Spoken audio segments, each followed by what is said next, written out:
It's the book of Job, chapter 33 and verse 14. For God speaketh once, yet twice, yet man perceive it not. Right? The Lord is speaking once and twice. Right? I want to give all praises, glory, and honor to Yahweh, Ba'ashem, Yahushai, Ba'ashem, Rakakwadash. Yahweh is the Most High God, and Yahushai is who the world innately calls Jesus the Christ. The Rakakwadash is the Holy Spirit in the Paleo-Hebrew. And double honors to the elder apostles and the elders of Great Millstone who rule well through the Spirit and who teach well, but willing they continue to adore and be sincere. In a mighty shalom to the hopeful elect that are scattered four corners of the earth, teaching this word and believing this word, Lord willing, that they can continue to endure and be sincere in the same spirit. And shalom to the Aquathium that are believers of the faith. Lord willing, you can continue to pursue your lot, which is being a loving and silent and virtuous wife. And Lord willing, most have mercy on the other brothers and sisters that's not in the faith. Right? So again, this is a Lamby Back to two videos from the brother Yeremiah that I labor with. He was going into World War III prophecy, and the elder brother from GMS Orlando, he was going into the prophets is back with the same warning, and it was just motivating on motivation on motivation. So I'm gonna play both of these little clips, and Lord willing, when the video get done, I probably put the description of both of the brothers' channels, and y'all can go look it up for yourself and get edified, right? So I'm gonna bring out a few scriptures that I had wrote down. Lord willing, we can make this short, quick, straight to the point. The first one is just playing the beginning part. A couple scriptures, basically to tap in on this being biblical prophecy. All right, it says the U.S. to send troops to the Middle East. It says as region teeters on the brink of war, right? So what have we been speaking about? All right, the end times, and that we're on the brink of war. All right, let's read a little bit of this, because we know that Israel, right, and Israel and and the Palestinians, right, they're at war, so to speak, right? On a couple scriptures, basically to tap in on this being biblical prophecy. All right, it says the that was quick, so you could just understand, war is brewing, at the word of mouth. Let alone is going to be, it's already physical over there, but eventually, trouble is going to hit four corners of the earth. And of course, Israel, you see what I brought out, Job 33 and 14, the Lord speaketh once but twice, but, his people don't perceive it. So lucky, his people don't perceive it, right? So let's get the other one. Making a point about the prophets, man. The prophets is back, and it's the same message.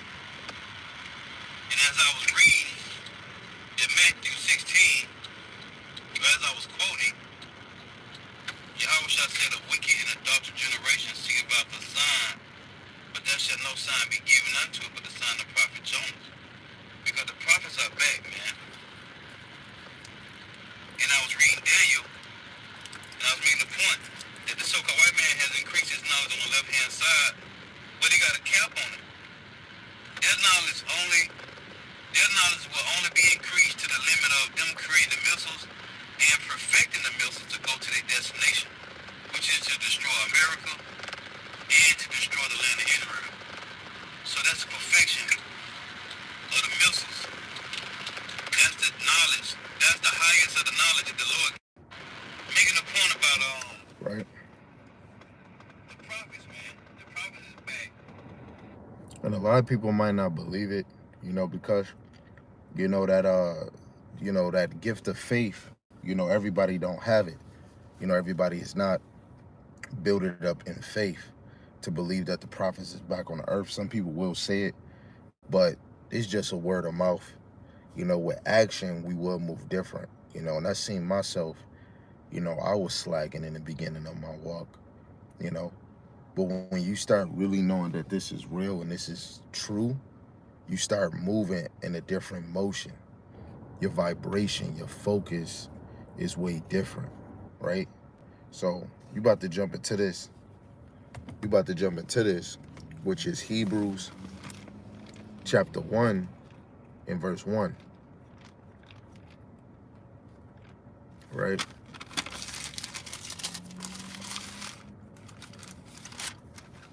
This is Hebrews chapter 1, verse 1. And God, who sundry times in diverse manners, spake in time past unto the fathers by the prophets. Right? The Lord Yahweh Shem Shai was always speaking by the prophets, right? Regardless if anybody cared or didn't, you know. The Lord wasn't doing this for emotions and feelings, right? He was doing this, to warn the sheep, you know, on what's to come, right? And it's the same as a mother and a father, you know. We're parents and we're here to get our kids ready for what's to come. But they're not aware. They're not paying attention, you know. And it's the same as the children of Yahweh Ba'ashem Yahushai. You know, the Lord is speaking once, he's speaking twice. But even when we look at the nation of Israel, the Lord been speaking through his prophets from generation unto generation. You know, and we don't, our nation is not perceiving the words of Yahweh Ba'ashem Yahushai. Because we fail to realize how real this is, man. We fail to realize how real this is. You know, America hasn't fully got touched like in this land. This whole nation don't know right now, especially this generation, don't know how it feels to live without power, without food, you know, without the TV, the electronics, you know, women, you know, having these doctors to doctor them up to make new titties and all of that, you know. Women don't know where it's going to come a time where you're going to be pick and choose, where men is not going to deal with you. People don't know what that is.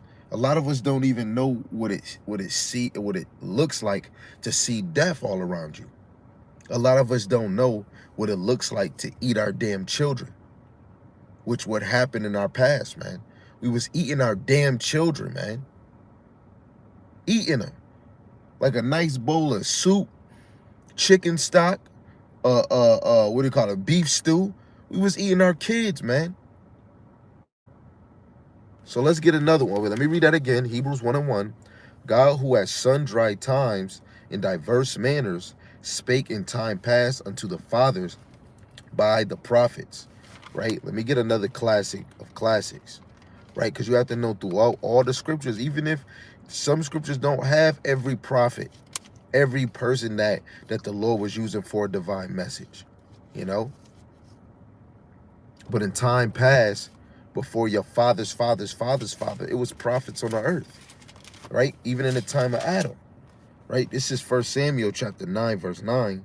It says, before in time in Israel, when a man went to inquire of God, wanted a message of God, thus he spake, come, and let us go to the seer, for he that is now called a prophet was before time called a seer, right? You have to be a visionary, man.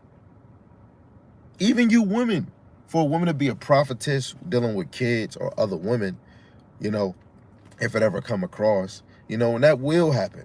Well, women will be teaching other women, in most cases single women, right? But in real reality, you have to be a visionary, right?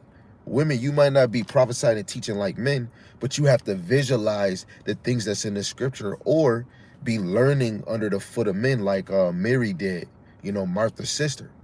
Learning under the feet of Yahushai. You must learn under the feet of men and hear these prophecies. Stop trying to hear the word to be contentious or to try to cut somebody. Get edified, get built it up, because this is going to come unaware, you know. And we're going to see the last verse that I probably bring out is going to hit us all unaware. But the ones that's working on their faith, their perfection, you know, pursuing for their crown, they're going to be already aware now, right? Because they're sure in their faith, right? So now let's go to Jonah, right? Because we want to use examples of the prophets, right? We can go to Jonah. the first chapter, you know, you should be dabbling into these things. Guess what? You're going to be reading them over and over again. If your faith is growing, you're going to be reading verses again. You're going to be teaching lessons again, brother. Right, brothers, sisters, and brothers, you're going to be hearing lessons again, you know, because this flesh is weak. We're in a battle. We're in a war each and every day, you know. So this is Jonah chapter 1, verse 1. Now the word of the Lord Yahweh came unto Jonah, the son of Amittai, saying, Arise, go to Nineveh, that great city, and cry against it, for their wickedness is come up before me. Right? So in the same spirit, the men of the Lord is crying against this great city, which we see in Revelations 18, which Babylon is a great city, you know. This is a great city, and we have to prophesy, cry against it, you know. Isaiah 8 and 58 and 1. Cry aloud and spare not. We're not in here to spare nobody. We're here to be stern and bold for Yahweh Shem Shai and bring the truth. It can't be no lie in the truth, so you have to always pursue the words of Yahweh Shem Shai 100%, so that you'll be able to bring forth this 100% truth, right? Because the sins of this world, but the sin of this place has raised up to Yahweh Ba'ashem Yahushai, just like in the time of Genesis, the 6th chapter, right? The iniquities, the sin, the wickedness has rised up to Yahweh Ba'ashem Yahushai, you know? So now let's flip over to Jonah chapter 3, and we're going to read verse 1 and 2, just like we did Jonah chapter 1. This is Jonah chapter 3, verse 1. And the word of the Lord Yahweh came unto Jonah the second time, saying, Arise, go into Nineveh, that great city, and preach unto it the preaching that I bid thee. Right? Because we're supposed to preach what Yahweh Shem Shai want us to do. We have multiple examples. I'm going to go to this classic in the history, which is 1 Kings, the 22nd chapter. They was trying to go to Micaiah, and I'll just read 2 verses ahead, right? This is 1 Kings chapter 22, verse 12. It says, All the prophets prophesied, so saying, Go up to Ramoth Gilead and prosper, for the Lord Yahweh shall deliver it unto the king's hand. And the messenger that was going to call Micaiah spake unto him, saying, Behold now, the words of the prophets declare good unto the king with one mouth. Let thy word, I pray thee, be like the word of one of them, and speak that which is good. And Micaiah said, As the Lord Yahweh liveth, what the Lord Yahweh saith unto me, that will I speak. You know, whatever the Lord tell us to speak, that's what we should speak. We have the example through Micaiah, let alone you got Jeremiah, right? Because false prophets, the Lord didn't send you. You know, the prince of this world or the left-hand side was moving you to falsely prophesy. Everything you do in life, you have to look at an example of growth. You know, if I'm going to work, I should have certain things prepared, my stuff charged up, you know, my charger charged up. It's the same when your kids go to school. They need to have their school clothes prepared, so you ain't running out the house 5 minutes, 2 minutes late. You know, let alone we gotta know that we gotta get up. I gotta know that I gotta get up at 7, or I gotta get up at 6 to go to work. So guess what? I'm gonna make sure I'm up before the time I have to be at work, maybe an hour, maybe an hour and a half, right before, so I can get the sleepy out my eyes. And it's the same when it comes to the coming of the Lord. He's coming like a thief in the night. So you should be prepared each and every day. The same way you get up to when you about to go to work, you make sure you on time. If you oversleep, you don't go. But you make sure you on time. You know, you ain't looking at your alarm at the last minute. Now, oh, I'm supposed to be at work at 8, but now I look at my my alarm at 8:50. At 8:50, I gotta clock out. I gotta go in my locker. No, so you have to be prepared for work. You got to be prepared for the son of Yahushua coming. Everything is a lesson within your life. Everything. And if we're prepared, like some of y'all, the women, they know when their period is coming. Most of them, if it changed, right? You prepare yourself for it. Oh man, hey, I want everybody to know. Or your period come at this time, you let everybody know. So then now, okay, this is that. You're preparing, you know? Somebody about to come over to your house. We having a dinner at this time. You prepare by cleaning your house so that they don't come unaware where your house looked all fucked up. So this is the same. We must be prepared for the Son of Man coming. Right? Man, I ain't gonna lie, I use everything a lot in my life as an example to be prepared. None of us should really be making excuses, which we all do. Right? I'm about to try to find this one that I'm really looking for.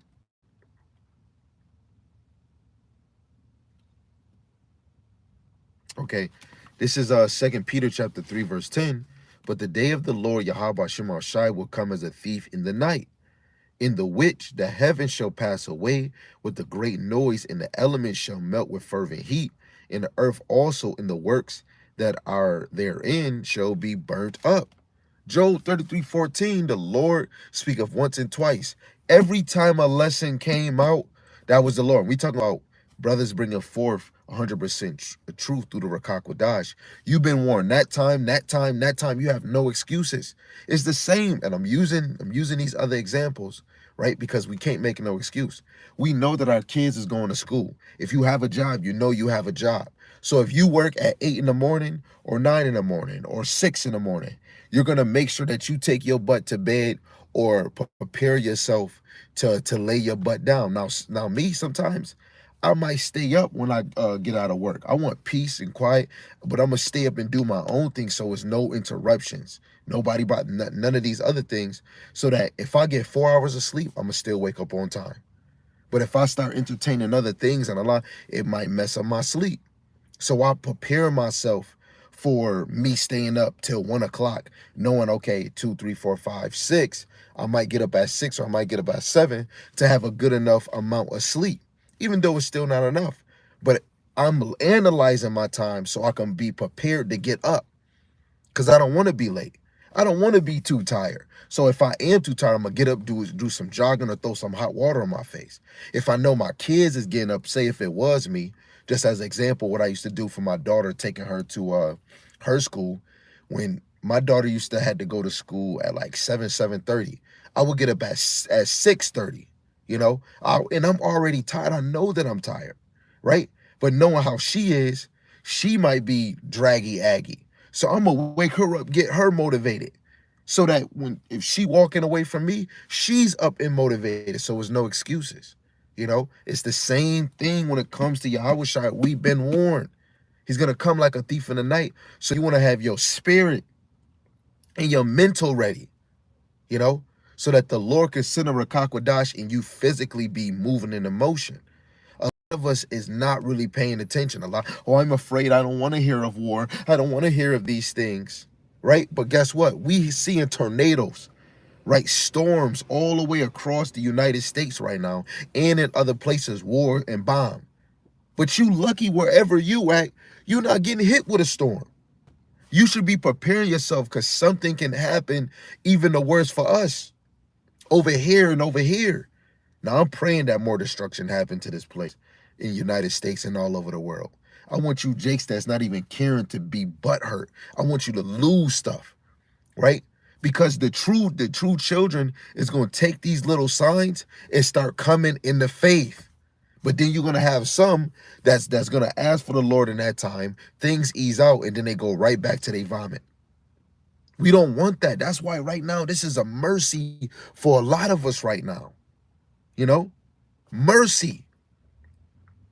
Every day you should aim to do better in your faith, in your walk. Everything that you do, hold on, because we about to get back into the lesson. You know, just getting passionate for a second. Y'all just want to get this. This is Colossians. This is Colossians chapter 3, verse 23. Right? This is my little motivation, my little verse right here.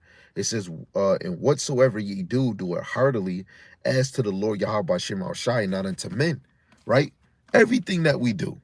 I try to use examples to encourage all aspects, right? When a woman is in her period, right? When you separate, you're doing it like you're doing it unto Yahweh Shema Shai, not unto men.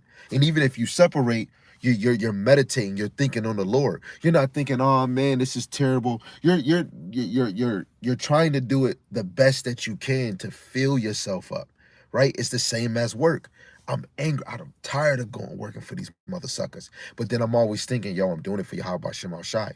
The head and the man in charge is my captain in my congregation, Yamayan. He goes, man, you got to take a break, because I could take multiple breaks because of what I do. But I'm always moving. I stand on my feet for the whole. Only time I'm really sitting is when I take my 30-minute break. Sometimes I do get a chance to take a 15-minute and do a lesson, but sometimes I'm standing up the whole time. The whole time. That's why I don't want nobody bother me unless I want to be bothered. You know? I don't want no negativity when I get off of work, right? Because I gotta put my mind on being at this work like I'm doing it for Yahweh Shema Shai and not unto men. I gotta sometimes chim down my murmuring, my complaining. Sometimes I'm doing a lesson and I get angry because it won't upload when I want, and I'd be like, "What if something greater happened?" So I meditate because if it's my brother or me, it hits way harder. Now a girl can come for you. Oh, it's okay, babe. But most of these women can't understand and fathom what you gotta do. Study these notes and do this and remember precepts, and let alone watch videos. Hey, and do the same video over again. It's very hard to explain to a woman because she still ain't gonna get it, because this is not the full blown ministry of what men do is not for the women. You have the easy part on your side, you know.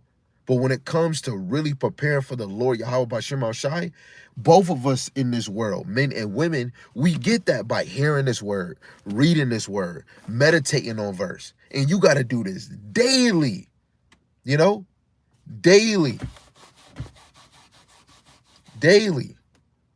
More so, women, their mind is taken off of the scriptures more because they're thinking about pleasing. Oh, I want to be a servant. Oh, if he's not asking me, let me go ask him. You'll be knocked out. And a girl, she want to do her job so well, she gonna wake you up. Hey, do you need me to do that? Man, I'm asleep.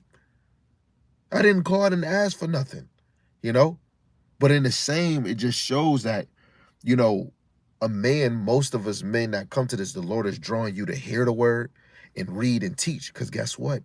It's a spirit in you to endure for the elect. It's a spirit in you trying to feed the elect.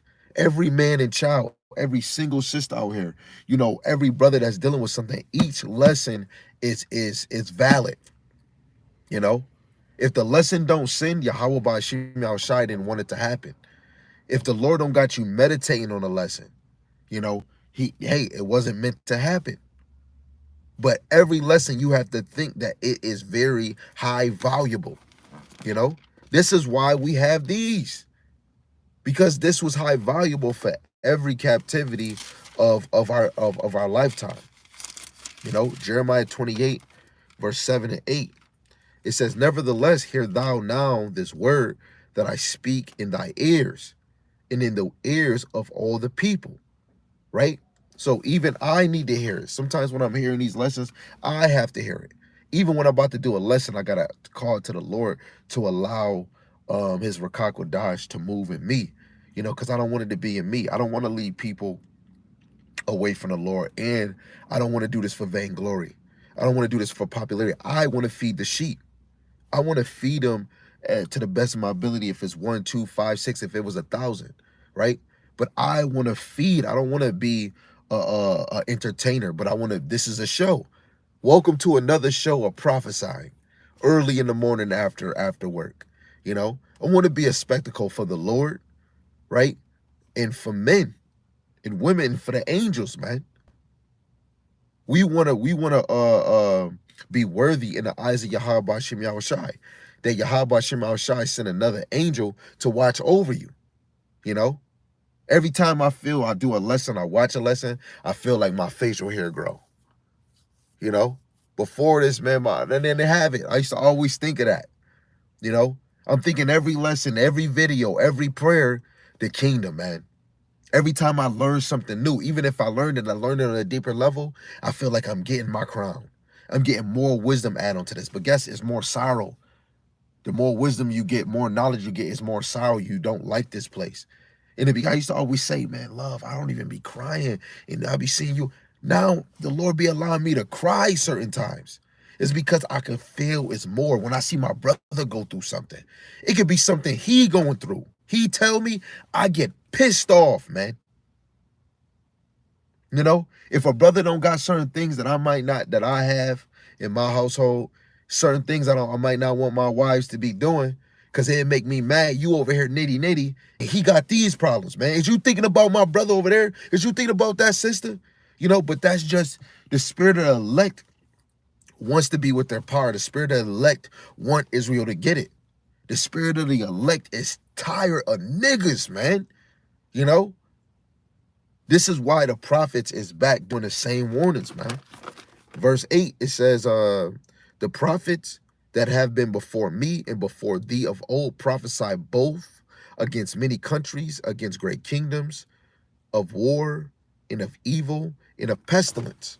Right? Now I'm about to go look up this picture so that we can speak even more fervent, right?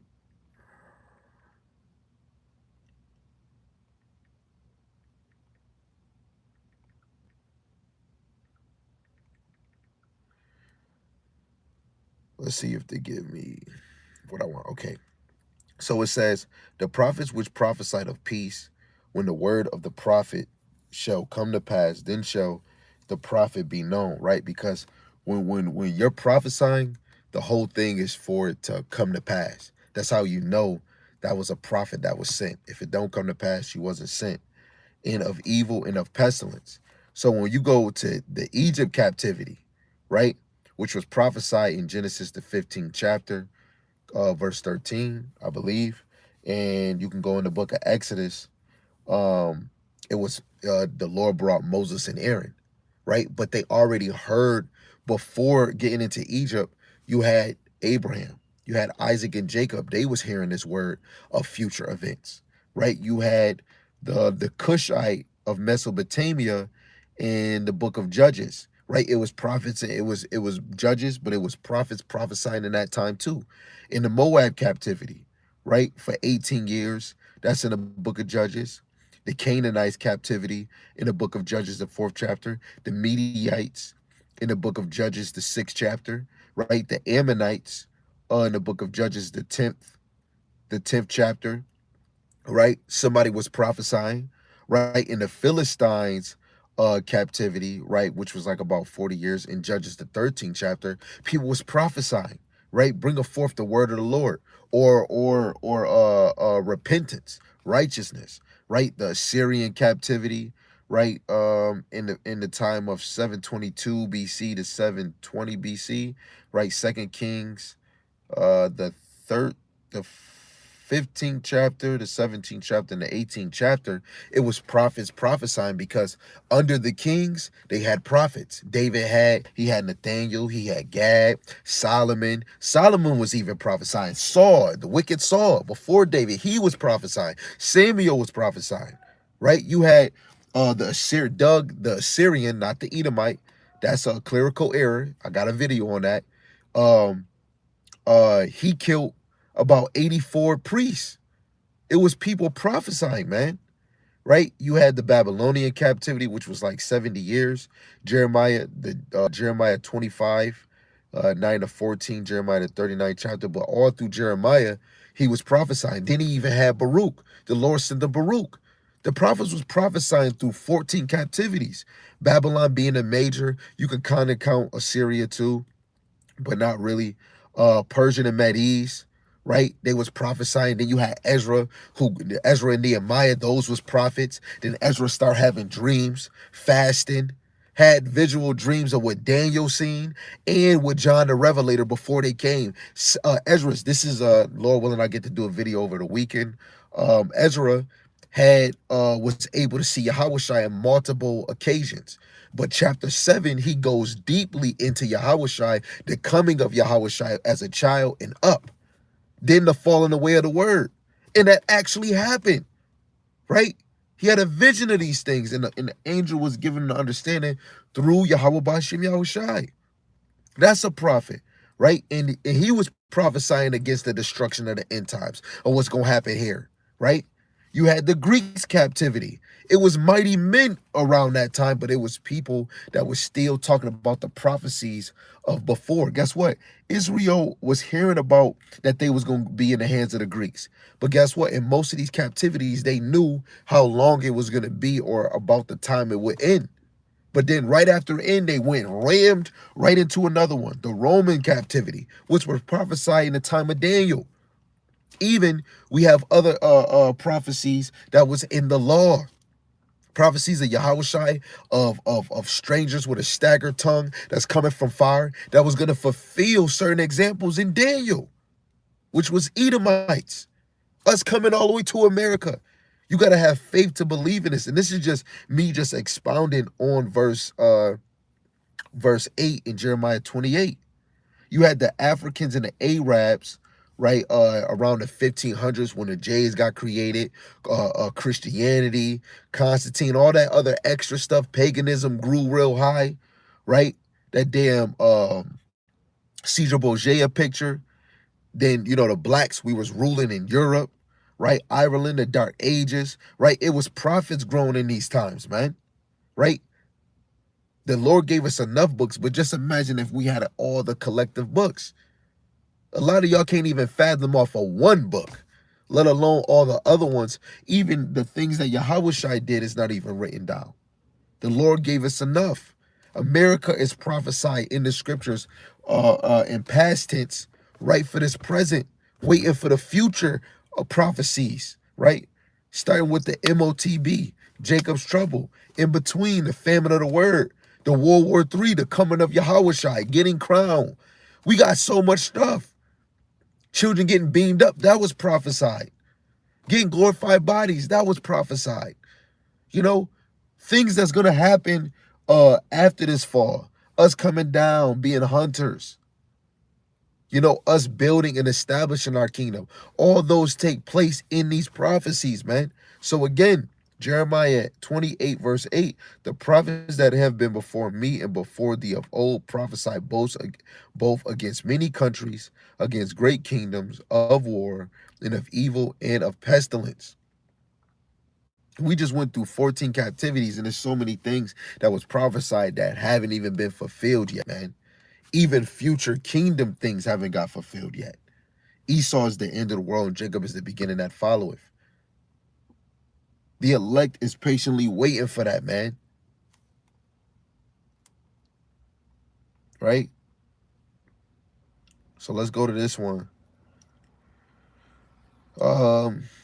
This is 2nd Ezra chapter 15 and verse 5. It says, Behold, saith the Lord Yahweh Shem Shai, I will bring plagues upon the world, the sword, famine, death, and destruction. And that consumes in this end time prophecies. Because if the old prophets was prophesying this, the prophets is back in somebody else's labor, bringing forth the same messages, the same warnings, right? Let's get this in Luke. What is it? Is it Luke? Is it John? John. This is John the 4th chapter, verse 36.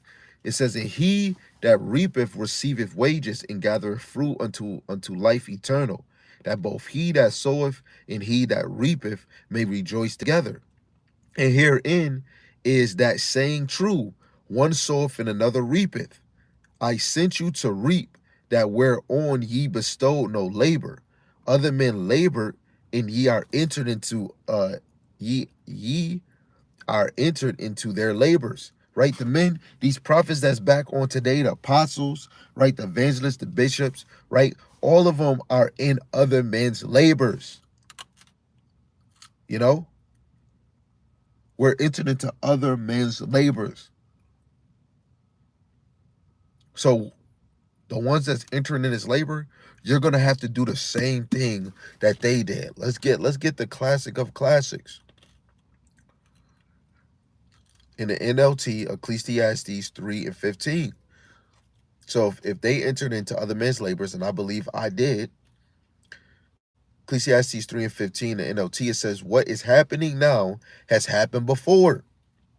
And what will happen in the future has happened before, because God makes the same things happen over and over, right? Over and over again.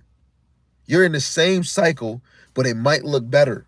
But no, this is terrible on this side.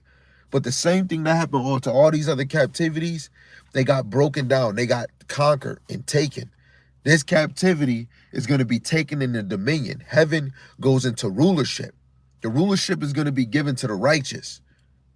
You know, you can't hold on to this shit, man.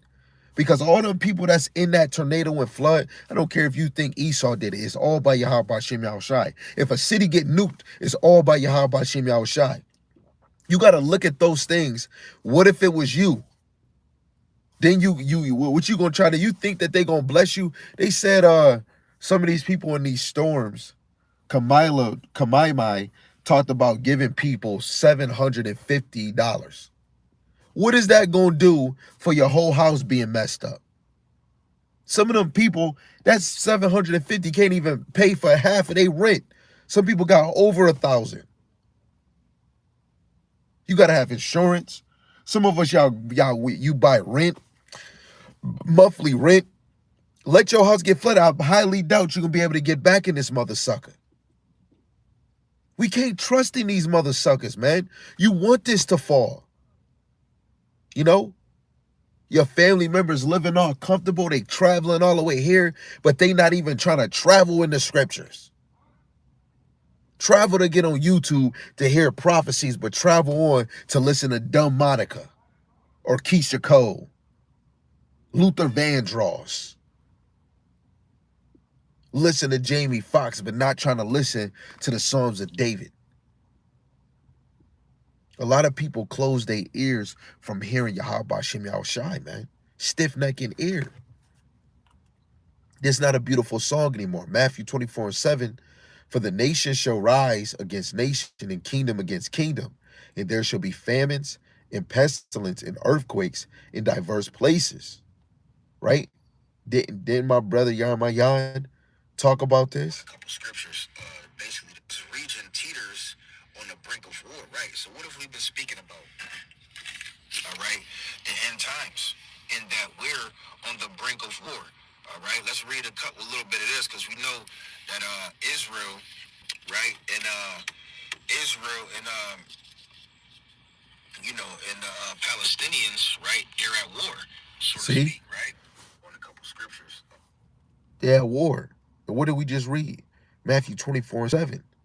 Right? Guess what? All these prophecies is going to follow the 12 tribes of Israel until Hamashiach come back and everything else that was prophesied be established. I got my bag. Just seen this one girl, her face was terrible, but her body is amazing. Talking about I can't stand broke niggas.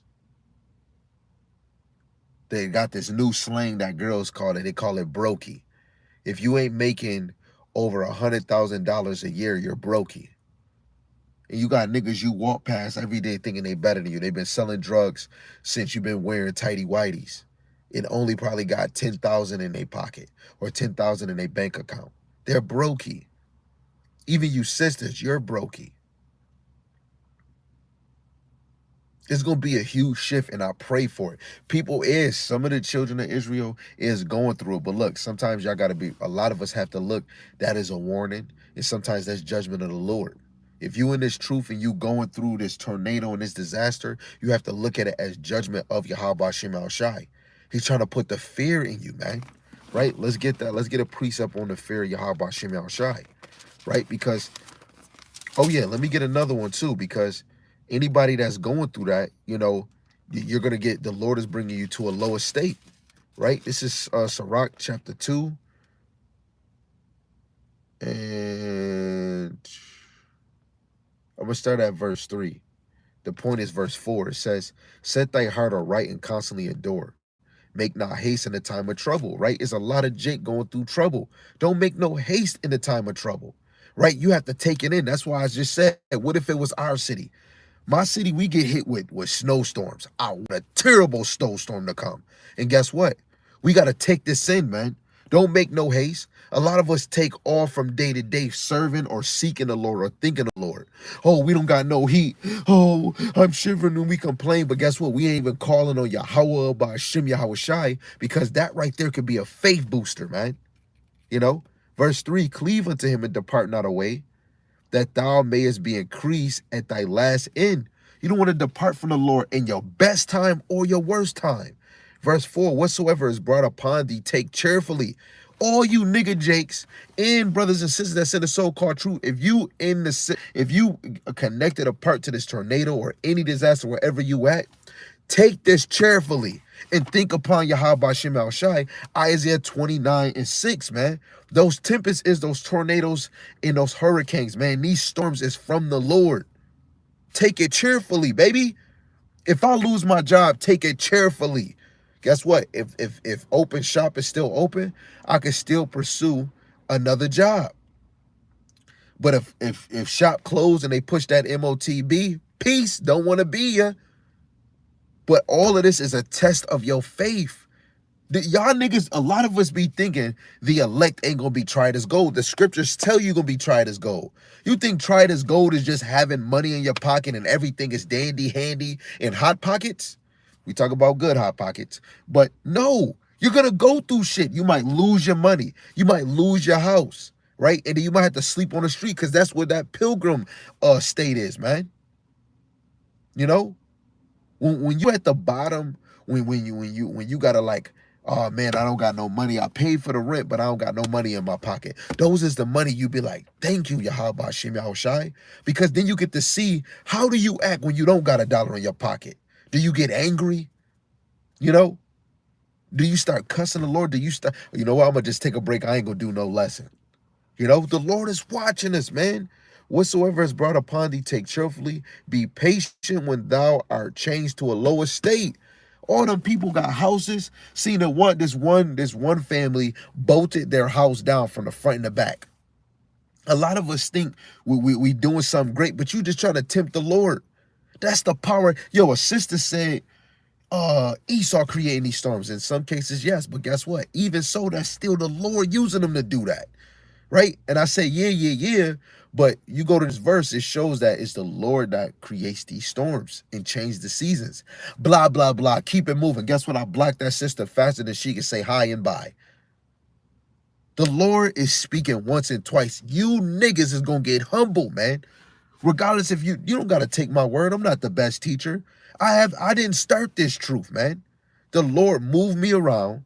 He got me around mighty men. He removed certain brothers that was around me and allowed certain brothers that I can depend on, and teachers, right? That's putting their hand to the plow daily. And he allowed my house to be in a certain establishment where I can move, have leg room. Right? It's none of us can make excuses. We can go in the gospel where every man, even women, make excuses. I got land. I got cattle. Oh, I just got married. We making every excuses under the sun. But when it come to your crown, you get in the kingdom, you should never be making excuse to get prepared. Oh, I got all my guns. I got my bug out bag. But is you spiritually prepared? Fuck the bug out bag, fuck the guns and the ammo. Are you spiritually prepared? Is your faith prepared? They can about to be ready to cut your finger and say, denounce the name of the Lord. That bug out bag ain't gonna help. Oh, I'm gonna kill as many as I can. Okay, live by the sword, die by the sword. That's where your faith's supposed to come, because now you're trying to take away the chance of you dying for this truth. Sirach 4:28. Strive for the truth until death, and the Lord shall fight for you. Give the chance for the Lord to make them drop dead. Right? Give a chance for the Lord to make them drop dead. If not, the Lord will use you as example, like he did Eleazar, to overcome them and still hold the name of the Lord, and they might put you to death. Hold your integrity. Hold your courage in Yahweh Bashim Yahushai. Right? So let's get back on track. I'm sorry, I'm excited.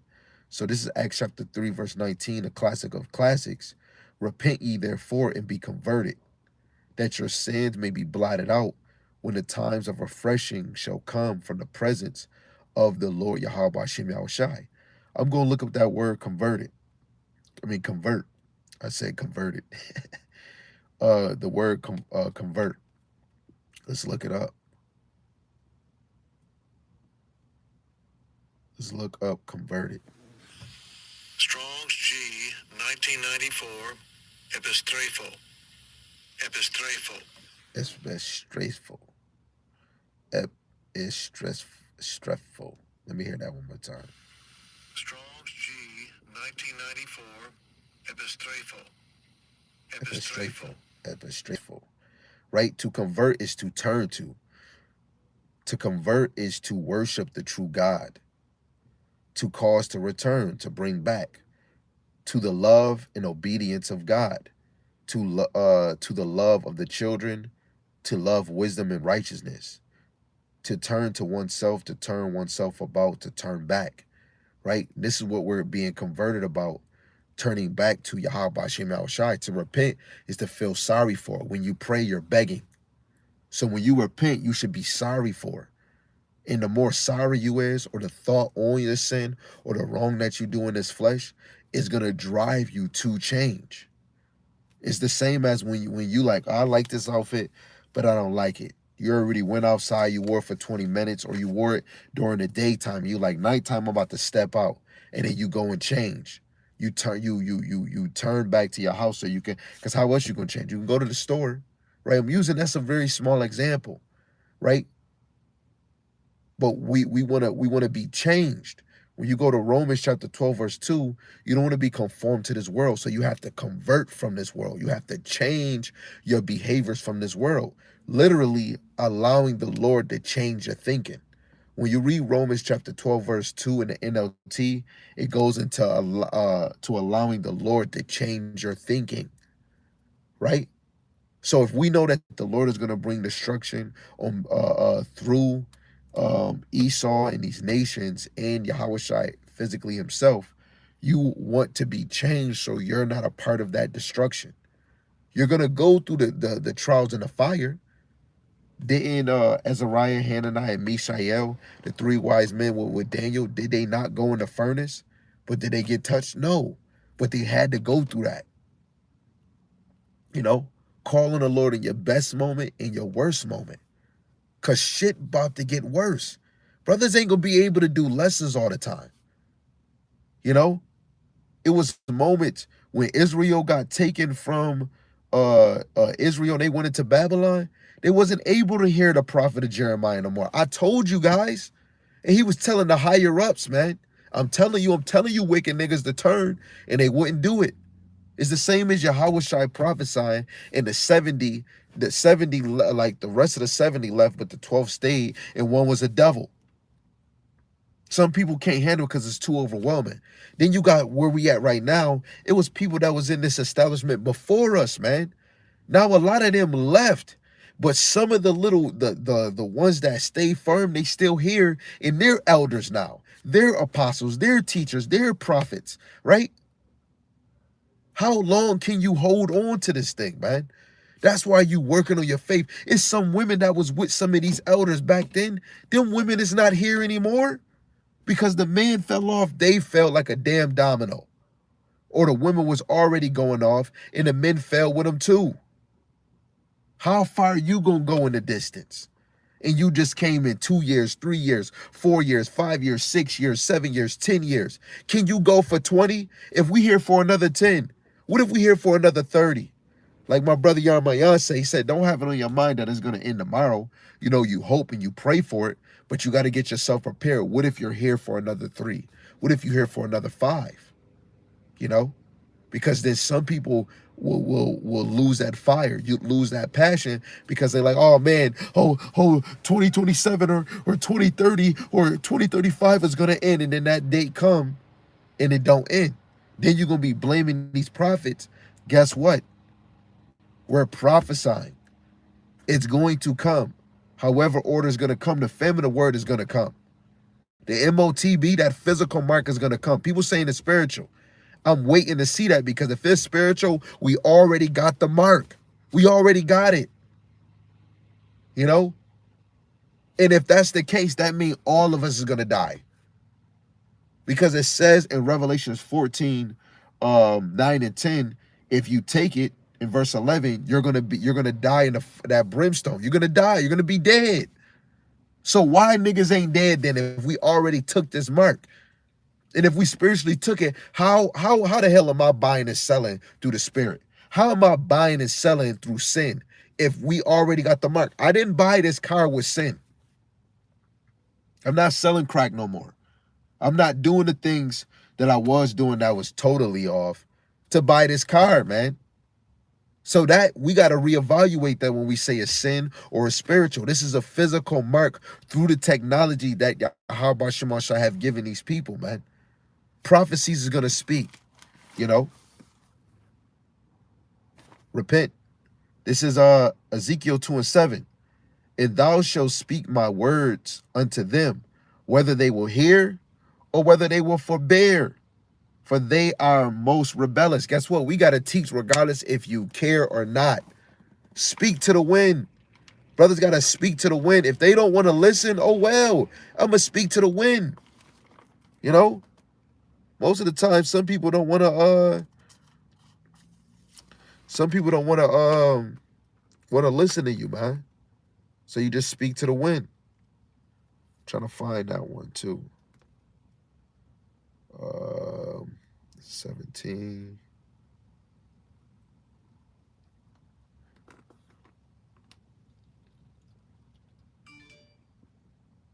Salaki family.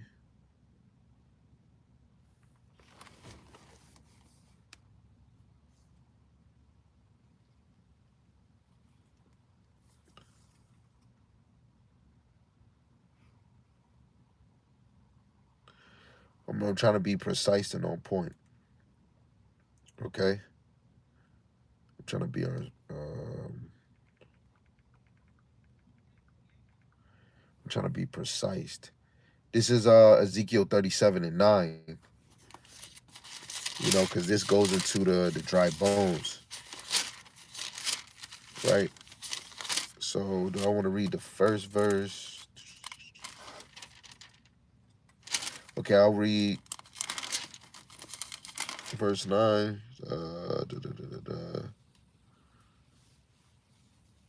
Okay, I'll just read verse 9. It says, Then said he unto me, prophesy unto the wind, prophesy, son of man, and say to the wind, Thus saith the Lord Yahweh, Ba'ashem Yahushai, power, come from the four winds, O breath, and breathe upon these slain, that they may live. Right? So guess what? You could be prophesying to these people, and if they hear or if they don't, man, prophesy to the wind.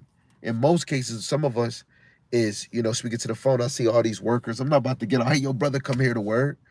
You know? And my window already cracked. They already see me. Sometimes they see me over there doing my little solo dolo.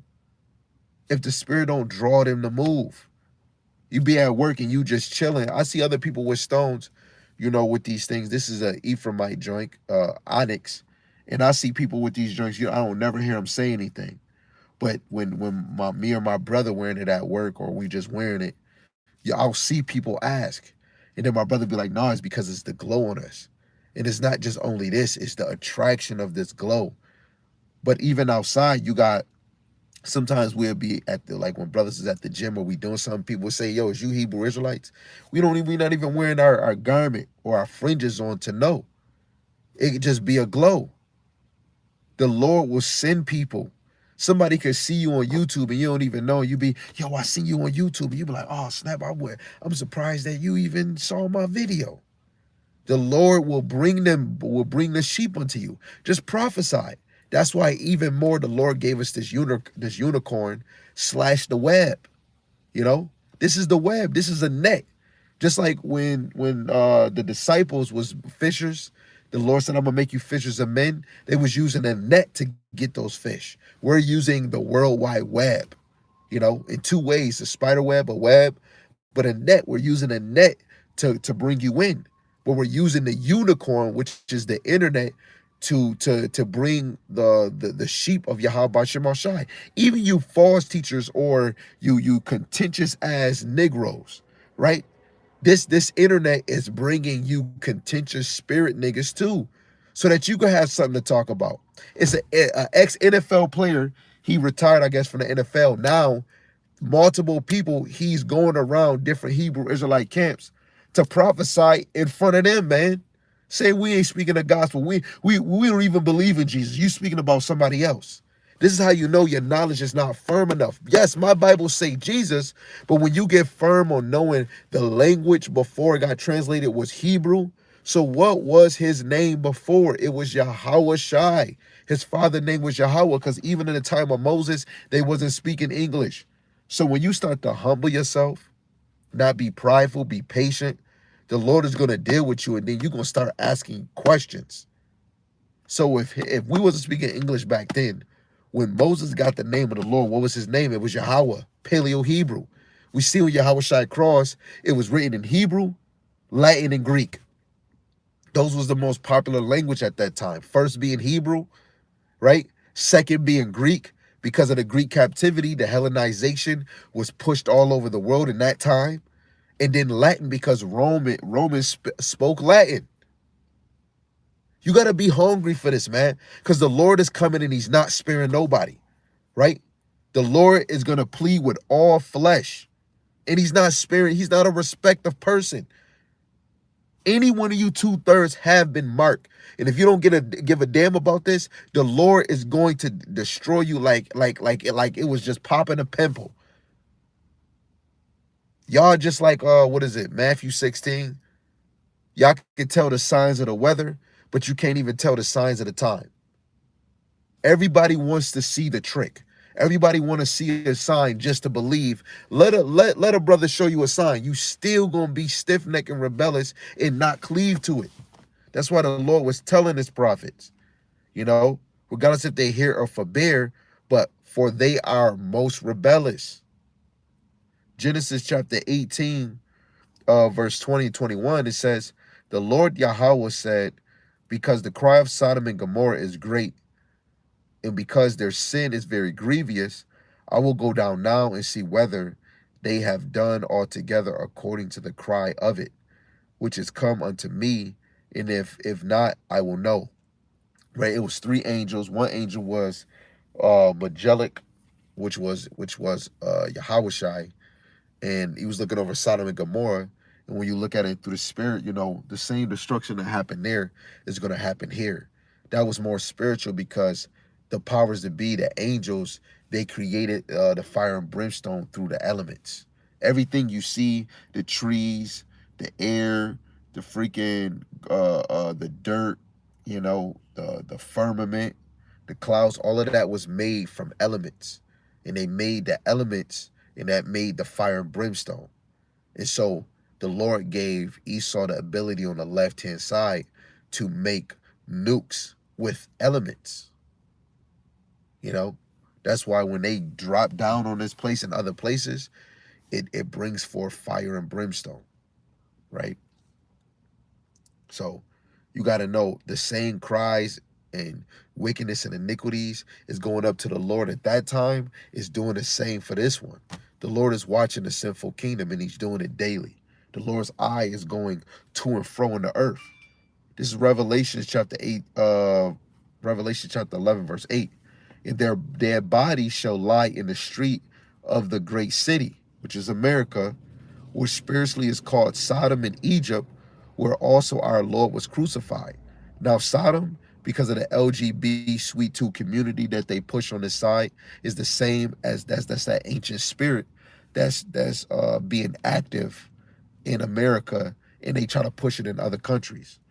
In Egypt, spiritual Egypt, when you go to Exodus 20 and 2, you can go read it for yourself, right? Egypt means bondage. America first was established with bondage, slavery. Deuteronomy 28:68. It was established off of slavery. Babylon and Timbuktu, how white folks got rich, what I got in the house. It tells you the same people that built Egypt with their blood, sweat, and tears is the same ones that built America. You can go get that book for yourself and read it. And where also our Lord was crucified, because in this place his name is crucified, right? Giving him a false name, and he's crucified by that Caesar Borgia image, you know. Baruch chapter 3, verse 4 and 5, to lay me off Revelations chapter 11, verse 8. It says, O Lord Almighty, thou power of Israel, hear now the prayers of the dead Israelites. How the Lord is going to hear the prayers of the dead Israelites? Because back to Revelations 11 and 8, we're dead from the neck up. You know, we're dead from the neck up. And that all goes with the falling away. A lot of us didn't have this knowledge. I didn't have this knowledge before. I didn't know I was an Israelite uh, all the way from a young child all the way to 21. I actually all the way to 25. As soon as my daughter was born, that's when I started seeking this out or trying to find truth. And then I came across it after my daughter was born. But I had no knowledge. I was dead from the neck up. So hear now the prayers of the dead Israelites. And when you even go even further, a lot of our forefathers, which a lot of us is our forefathers, we are of ourselves, we prayed. Yahushua said in St. John 17 and 9, he prayed for thine, the ones that the Lord have given them, which is the elect on this side. Yahushua prayed for you to come back. Yo, Peter, Paul, all of them was praying. They was praying for the elect.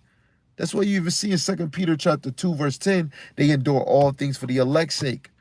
You know, even the believers in that time was praying for the deliverance of Israel, praying for the coming of Yahushua. Look where we at now. We're living in a prayer moment. You know, we're actually living out a prayer moment.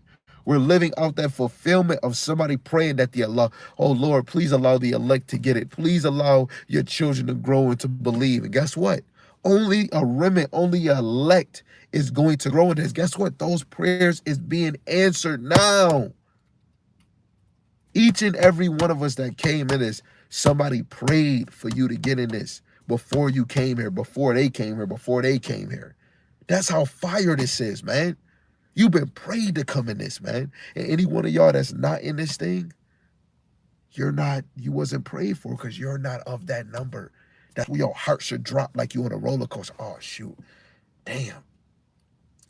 Oh, man. The Lord. Oh, man. Wait. Oh, man.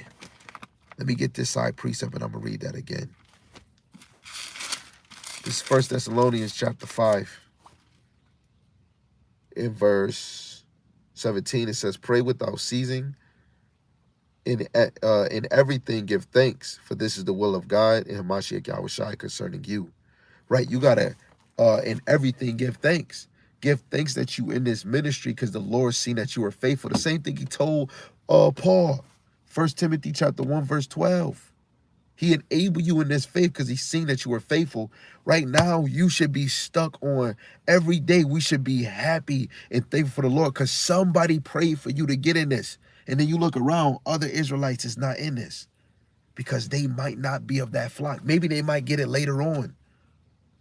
But that you got this now, hold on to this. What is it? Revelations 3 and 11. Let me get that side one too. Revelations 3 and 11, man. Revelations 3 and 11, it says, behold, I come quickly. Hold that fast which thou hast, that no man take thy crown. Now that you in this faith, take hold of your crown like you got it in your hands. Somebody prayed for you to be in this faith. Go the distance. You might see the finish line, but you keep running, you still not there. Every time I have a dream of me running, why the heck, soon as I start running, like 3 minutes later, like I feel like I'm in a hypo, that chamber that Goku was in, and I'm moving mad slow. And every time in my dream, I get mad as hell why I'm not moving fast enough. As long as I'm still running though, but it's so slow. This is how this thing is, man. You're pressing towards the mark. I see it, but I'm not getting closer because it's not time yet. Man, you know, I keep saying I'm going to get back to that, but I got another precept with another precept. What is it? I think this is the one I want. Habakkuk chapter 2,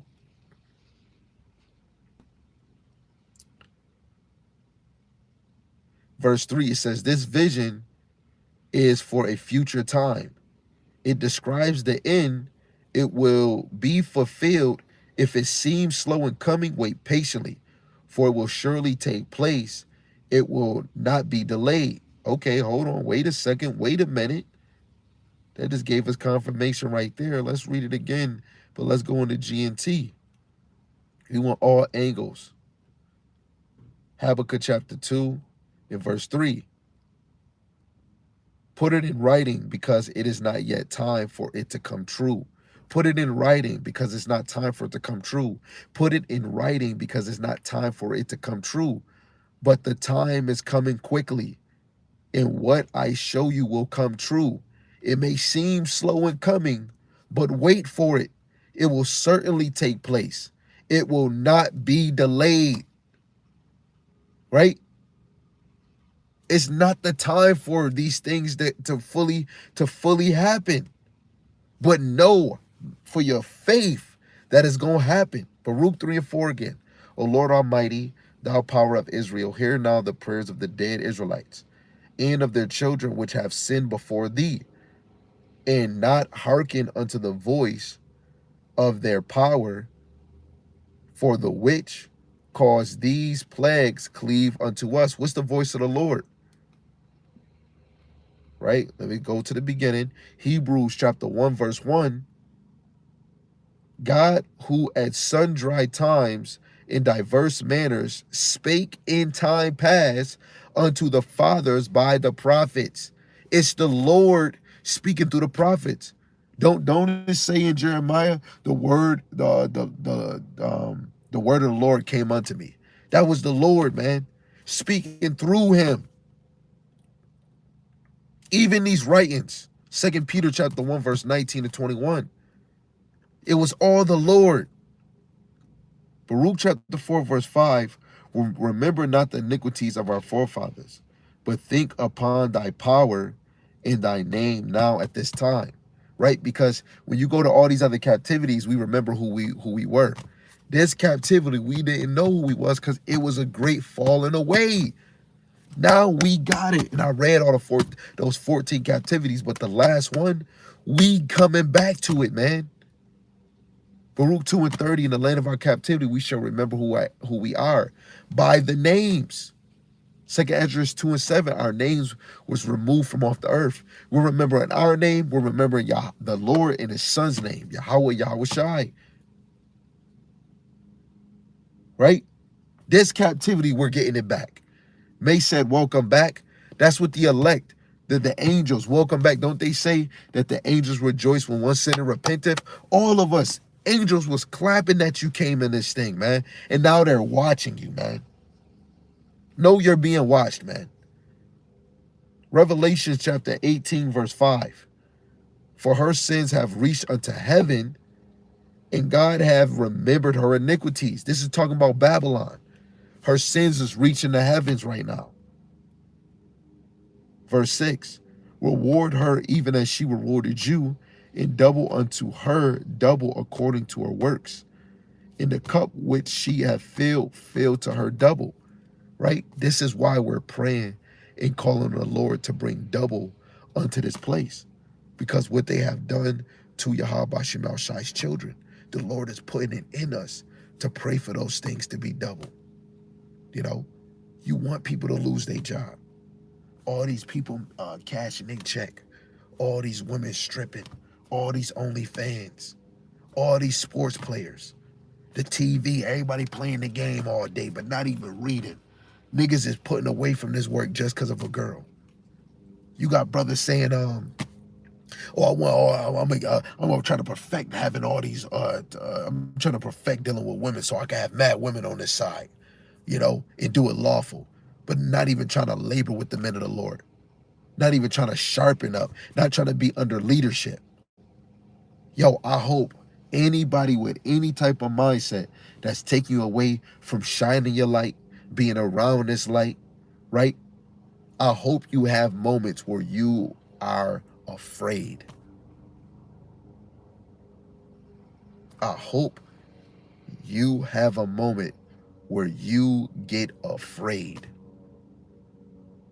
And that's going to show is you going to continue in this or you just going to wither another way, because everybody got their own agenda in this truth and then out this truth. And not everybody got their own agenda, because there's men that are sincere. I'm trying to be even more sincere, you know, trying to be.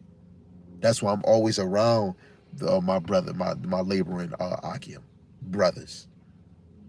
I'm always trying to watch the men of the Lord teach, being a student. I'm always observing the flock. I'm always putting myself around who I want to and who I don't want to.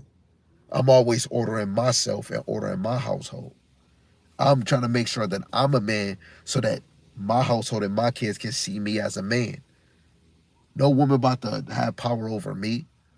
I'm not about to let it, let alone you can't let your flesh have power over you, because you want to be consumed with the inward man, which the Lord is going to bring unto us, which is the Rakak Wadash. Excuse my language. This bitch is going to get it, man. This whore, which is in Revelation, the 17th chapter, this whore, America, is going to get it, man. This whore, this hellhole. We're in the belly of a whore like Jonah was in the belly of a fish. This whore is gonna get the greatest ass whooping that your grandmama, your grandpappy could have never gave you. You know, when your grandma's, I'm gonna beat you like a Hebrew slave. This whore, this bitch is gonna get it so worse, and you 2/3. First Peter chapter 4, verse 17, judgment is gonna happen first in the house of Israel.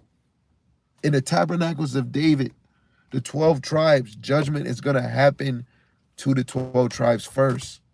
Why you think it's an uprise of women? Right?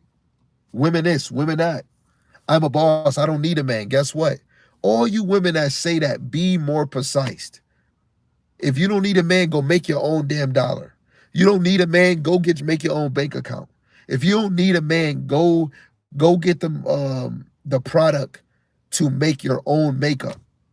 Actually, better yet, you create the product. You can't, because you still got to go to a man, because Deuteronomy 28 tell you we're going to have to serve our enemies in hunger, thirst, and nakedness. You're going to need them for everything. This clothes you got on, the house, the car you got. Oh, I got a Benz. I don't need a man. Yes, you do. A man was the one that made that blueprint. I don't need a man, but I'm about to go to school. You need a man, because guess what? We have proof that men brought these schools, especially what's his name, Rockefeller, John Rockefeller. He said, or Rothschild, he said he don't want a nation of thinkers, he want a nation of workers. And y'all want to go to oh, I don't need a man. Yes, you do. For a woman to be a president, she need validation from a man. If a woman want to be a whore, how can you be a whore if a nigga's not giving you no Oscar Mayer wiener? You need a man to be a OnlyFans, and no, you ain't laying with no man, but you just showing stuff. You gonna need a man to watch that, or you just gonna have women doing it. You women, you don't need a man. Oh, I don't need a man to have a baby.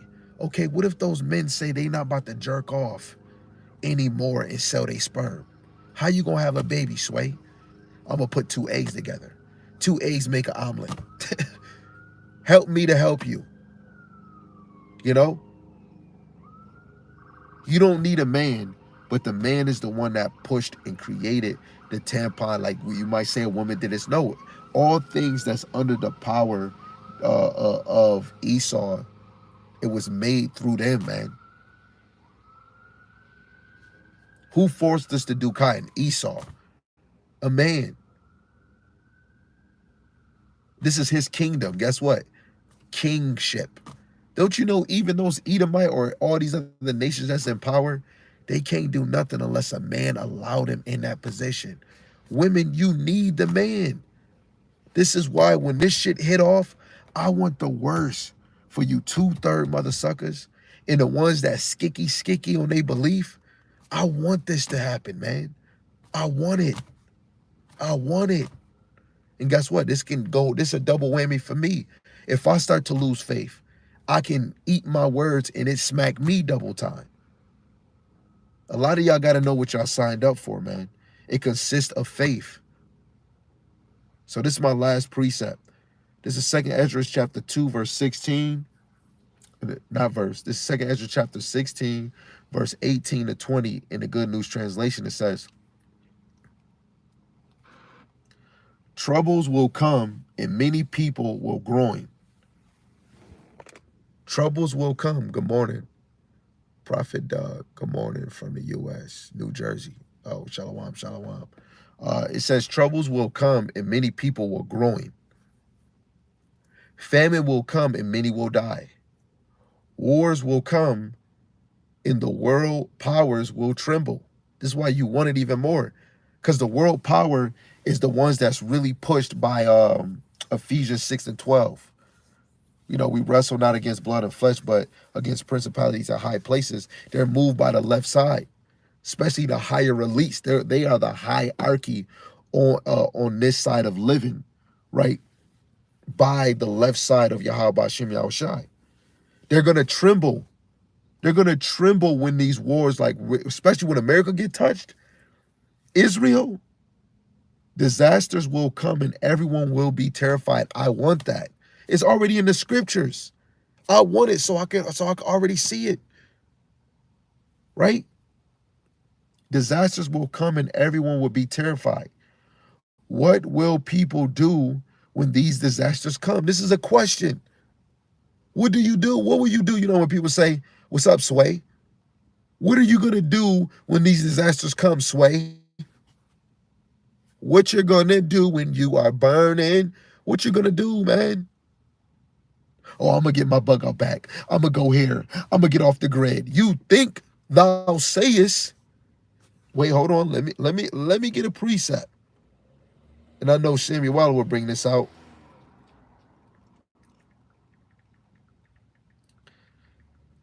I know Sam would say this is James chapter 4, verse 15 in the KJV. For that ye ought to say, if the Lord will, we shall live and do this or that. Boom, shakalaka laka boom boom. It's the Lord's. You gotta hey, you gotta say it's the Lord's will. I wanna, even if all this come, I wanna hope that I still have faith in Yahweh Shem Shai. I can say I'm doing this, I'm saying I'm doing that. I can't even tell you that I'm about to go here or I'm gonna go there. I can't tell you. I really want the Lord to move me, man. And I know he moved me because I would have never found this if I would have been doing what I was doing. Never would have found this. And it was all Yahweh Shem Yahushai. So again, disasters will come and everyone will be terrified. What will people do when these disasters come? Question: famine, epidemics, troubles, and suffering are sent to punish and correct people. But in spite of all this, they will not turn away from their sins. They soon forget their punishment. Just like Israel and Egypt, which was a punishment, but really they could have just realized it and the Lord taking them out so that then they wouldn't really get the full punishment in the wilderness. Israel could have went straight to the land after leaving Egypt, but the Lord had them in the wilderness for 40 years. Damn, they're going in circles. Literally. Right? Let's see.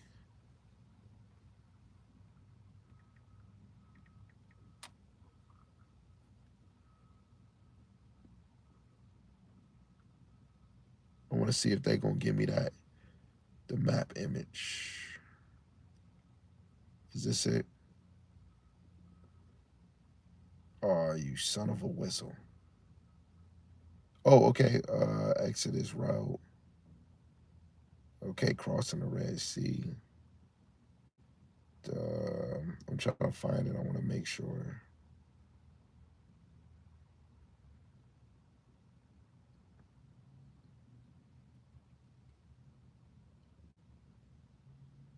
So, like your family, I'm trying to find it. The wilderness 40-day Kadash.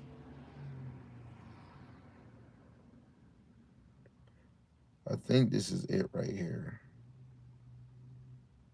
I got multiple images, but I wanted to get one precise That's a good one too.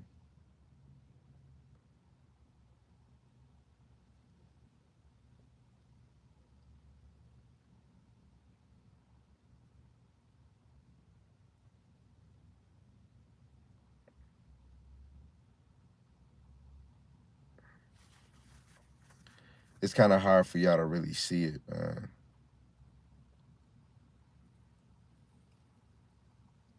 Right. Maybe y'all can't see it. I don't know.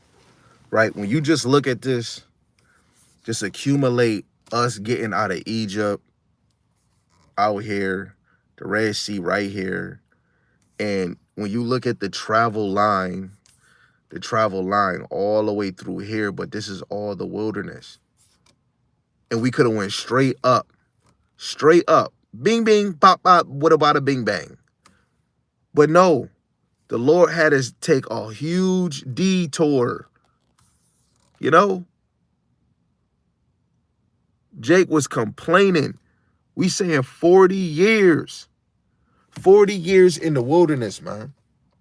Murmuring, complaining, but really, we fell away from the Lord, man. Why Moses up in Mount Sinai and then come down and see what we doing? Yo, the Lord was pissed off, man. I'm about to read one precept right here, man. So that was the last one right there. This is Deuteronomy chapter 29.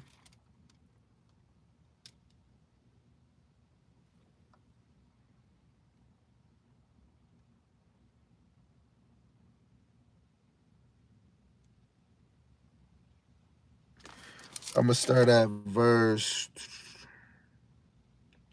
The point is verse 5, but I'm gonna read verse 1. It says, "These are the words of the covenant which the Lord Yahweh commanded Moses to make with the children of Israel in the land of Moab, beside the covenant which he had with them in Horeb. And Moses called unto all Israel and said unto them, Ye have seen all that the Lord Yahweh did before your eyes in the land of Egypt unto Pharaoh and unto all his servants and unto all his land.